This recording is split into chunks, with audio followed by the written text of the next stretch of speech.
Hello നമസ്കാരം, Tara's wonder കിച്ചണിലേക്ക് എല്ലാവർക്കും സ്വാഗതം. നമ്മുടെ ഇന്നത്തെ വെറൈറ്റി റെസിപ്പീസ് ഒന്ന് കണ്ടു നോക്കിയാലോ. അപ്പോൾ അത് നമ്മൾ ചുമന്ന ചീരയാണ് എടുത്തേക്കണത്.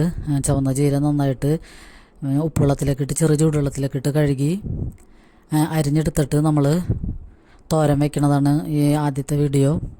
പിന്നെ നമ്മളൊരു പൈനാപ്പിൾ തൈര് കറിയും കൂടി ഉണ്ടാക്കുന്നുണ്ട്.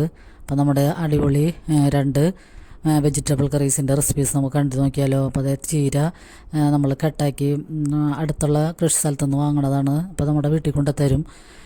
അപ്പോൾ അത് നന്നായിട്ട് ഉപ്പുവെള്ളത്തിൽ ചൂടുവെള്ളത്തിൽ ഉപ്പിട്ടിട്ട് അതൊന്ന് കഴുകി കുറച്ച് നേരം ഒരു അരമണിക്കൂർ വരെ അതിൽ ഇട്ട് വെച്ചതിന് ശേഷം നമ്മളൊന്ന് വെള്ളമൊക്കെ വാർത്തെടുത്തതിന് ശേഷം അരിഞ്ഞെടുത്തിട്ടുണ്ട്.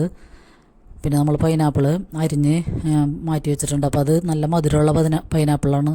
അപ്പോൾ അതുകൊണ്ട് തന്നെ നല്ല ടേസ്റ്റായിരുന്നു കറിക്ക്. അപ്പോൾ പൈനാപ്പിൾ എടുത്ത് നമ്മൾ ആദ്യം ഒരു സവാള 2-3 പച്ചമുളക് പിന്നെ കുറച്ച് മല്ലിയിലയും കൂടി എടുത്തിട്ടുണ്ട് ഇതിലേക്ക്.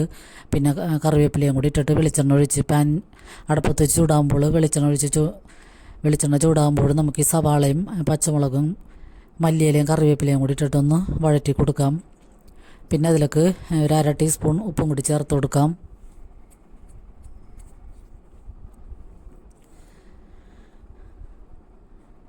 അപ്പോൾ ഈ പൈനാപ്പിളൊക്കെ നല്ല ടേസ്റ്റ് ആവാനുള്ളൊരു സൂത്രമാണ് ഞാൻ പറയണത്. അപ്പോൾ അത് നമ്മൾ പൈനാപ്പിളും ഈ സവാള വഴറ്റുമ്പോൾ അതിൽ കൂടി ഒന്ന് വഴറ്റി കൊടുക്കുകയാണെങ്കിൽ നല്ല അടിപൊളി ടേസ്റ്റാണ് ഈ കറിക്ക്. പൈനാപ്പിളിൻ്റെ വെള്ളമൊക്കെ ഇറങ്ങിയിട്ട് അത് സവാളയിലൊക്കെ പിടിച്ച് നല്ല ടേസ്റ്റ് ഉണ്ടാവും. പിന്നെ ഈ കറിയിൽ ഞാൻ 1/2 ടീസ്പൂൺ മഞ്ഞൾപ്പൊടി മാത്രമേ ചേർക്കാറുള്ളൂ. തേങ്ങ അരച്ച കറികളിലൊക്കെ കൂടുതൽ മുളക് പൊടിയൊന്നും ഞാൻ ചേർക്കാറില്ല. അപ്പോൾ അതിൻ്റെ നല്ല ഒരു കളറായിട്ട് നല്ല കറിയായിട്ട് നമുക്ക് കിട്ടും.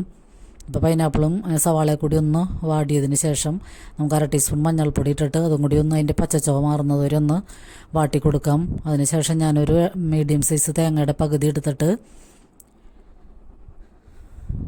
അത് മിക്സിയിൽ നന്നായിട്ട് അടിച്ചിട്ടാണ് ഇതിലേക്ക് ചേർത്ത് കൊടുക്കണം. അപ്പോൾ ഞാൻ തേങ്ങയിൽ ഒരു 3-4 കഷ്ണം ചെറിയ ഉള്ളിയും ഒരു കുടം വെളുത്തുള്ളിയുടെ പകുതിയും കൂടി എടുത്തിട്ട് അതും കൂടി ഇട്ടിട്ടാണ് തേങ്ങ അടിച്ചെടുക്കണത്. അപ്പോൾ വെളുത്തുള്ളി ചുവന്നുള്ളിയൊക്കെ തേങ്ങയിൽ ചേർക്കുമ്പോൾ ഒരു പ്രത്യേക ടേസ്റ്റാണ്.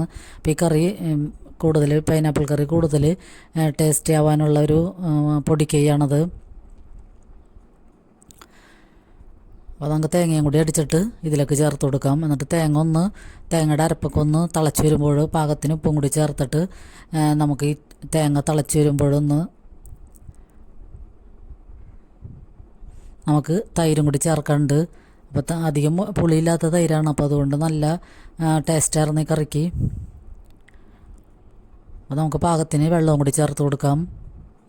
ഇങ്ങനത്തെ കറി വെക്കാത്തവരൊന്ന് വെച്ച് നോക്കുക. നമ്മളെപ്പോഴും പൈനാപ്പിൾ കിച്ചടിയൊക്കെയാണ് നമ്മൾ ഓണത്തിനും ഇതിനൊക്കെ വെക്കാറുള്ളത്. അപ്പോൾ ഇങ്ങനത്തെ ഒരു വെറൈറ്റി കറി ഒന്ന് വെച്ച് നോക്കുക എല്ലാവരും. നല്ല ടേസ്റ്റാണ് ഈ കറിക്ക്. തൈര് ഒഴിച്ചാലാണ് കൂടുതൽ ടേസ്റ്റ് ആവണത്. അപ്പോൾ നമുക്കധികം പുളിയില്ലാത്ത നല്ല തൈര് കിട്ടിയിട്ടുണ്ട്. അപ്പോൾ അതും കൂടി ഒഴിച്ചിട്ട് ഒന്ന് ചൂടാകുമ്പോൾ നമുക്ക് പാൻ അടപ്പത്തുനിന്ന് മാറ്റാം. പിന്നെ നമുക്കതിലേക്ക് ഉലുവ, കടുക്, വറ്റൽമുളക്, കറിവേപ്പില ഇത്രയും വെളിച്ചെണ്ണയിൽ മൂപ്പിച്ച് അതും കൂടി ചേർത്ത് കൊടുക്കാം. അപ്പോൾ ഈ വേനൽക്കാലത്തൊക്കെ കൂട്ടാൻ പറ്റിയൊരു അടിപൊളി കറിയാണത്. പൈനാപ്പിളൊക്കെ നമുക്ക് ദഹനത്തിനൊക്കെ ആയാലും നല്ലതാണ്. അപ്പോൾ എളുപ്പം ദഹിക്കാനും പിന്നെ കൂടുതൽ മസാലകളൊന്നും ചേർക്കാതെ നമ്മളിത് കറി വയ്ക്കുമ്പോൾ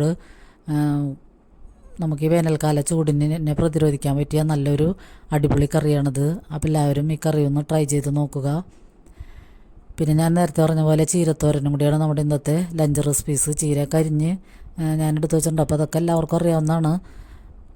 അപ്പോൾ അതിലേക്ക് ഞാൻ ചെറിയുള്ളിയും കറിവേപ്പിലയും എടുത്ത് ചതച്ച് 2-3 വെളുത്തുള്ളിയും കൂടി എടുത്ത് ചതച്ചിട്ട് വെളിച്ചെണ്ണ ഒഴിച്ച് പാനിനടുപ്പത്ത് വെച്ച് വെളിച്ചെണ്ണ ഒഴിച്ച് വിടാകുമ്പോൾ അതും കൂടി ഇട്ട് കൊടുത്തിട്ട് ഒരു 1/4 ടീസ്പൂൺ ഉപ്പാണ് ഞാൻ ചേർക്കണുള്ളൂ. എന്നത് ചീര നമ്മൾ കാണുമ്പോൾ കൂടുതലുണ്ടെങ്കിലും ഇത് വെന്ത് വരുമ്പോൾ കുറച്ചുണ്ടാവുള്ളൂ. അപ്പോൾ അതിനനുസരിച്ചുള്ള ഉപ്പ് ചേർത്താൽ മതിയാകും.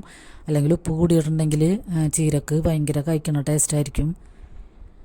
അപ്പോൾ സവാള കൂടുതൽ ബ്രൗൺ നിറമൊന്നും ആവണ്ട. ഒന്ന് വാടി വരുമ്പോഴത്തേനും നമുക്ക് ഈ ചീരയും കൂടി ഇട്ടിട്ട് ആദ്യം 1 മിനിറ്റ് നേരം ഒന്ന് മൂടി വയ്ക്കാം. ഒട്ടും വെള്ളമൊന്നും ഒഴിക്കണ്ട. ഇതിൻ്റെ ആവിയിൽ തന്നെ കിടന്ന് വെന്തോളും.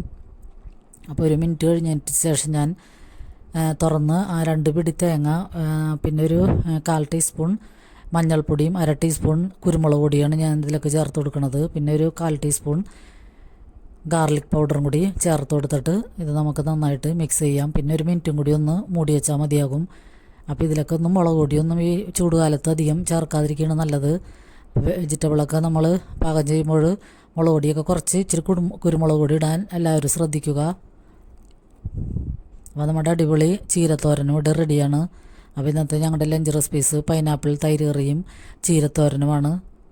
അപ്പോൾ ഇങ്ങനത്തെ വെജിറ്റബിൾ കറികളൊക്കെ എല്ലാവർക്കും ഇഷ്ടമായെന്ന് കരുതുന്നു. ഇഷ്ടമായിട്ടുണ്ടെങ്കിൽ ലൈക്ക് ചെയ്യാനും കമൻറ്റ് ചെയ്യാനും മറക്കരുത്. അപ്പോൾ അടിപൊളി വീഡിയോയുമായി വരുന്നത് വരെ എല്ലാവർക്കും നന്ദി.